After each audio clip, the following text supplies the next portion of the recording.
Құрметті тыңдармандар, Құдай қаласа сіздермен көріспегелі көп болды.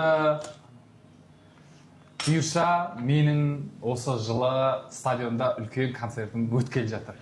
Мұса өзің, Мұса!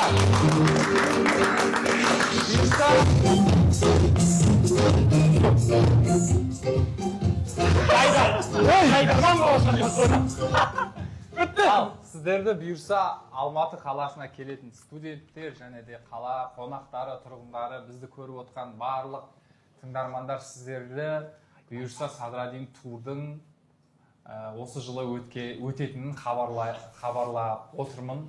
Бұйырса сіздерді концерттерімізде күтеміз. Сіздердің қалаларыңызға да барамыз. Енді барлық қалаға барамасақ та, бірақ ең үлкен концертіміз бұйырса Алматы қаласында, орталық стадионда 24-ші жылғы 30 мың адамдық концертті бірге қайталасақ деген ниеттеміз. Сіздерге осы жаңалықпен бөлісейін деп бүгінгі эфирға кіріп отырмын.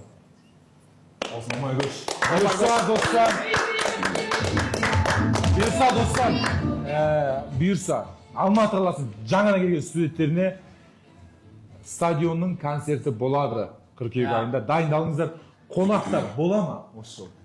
Осы жылғы менің вообще баяғы концерттерде бізде білесің қонақ гость болмаған. Осы жылы мен кіммен бірге дуэт орындадым, кіммен бірге ән айттым, сол қонақтардың әлі олардың әндерін әлі шығарған жоқпыз. Оларды да шығарып, бұйырса сол кісілердің барлығын қонаққа шақырамыз.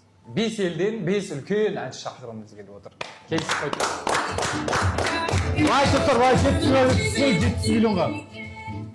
5 елден 5 үлкен сіздер жақсы көретін ең үлкен деген әншілерін бұйырса Алматыға орталық стадионға біздің концертімізге Бұйырса достар, құрметті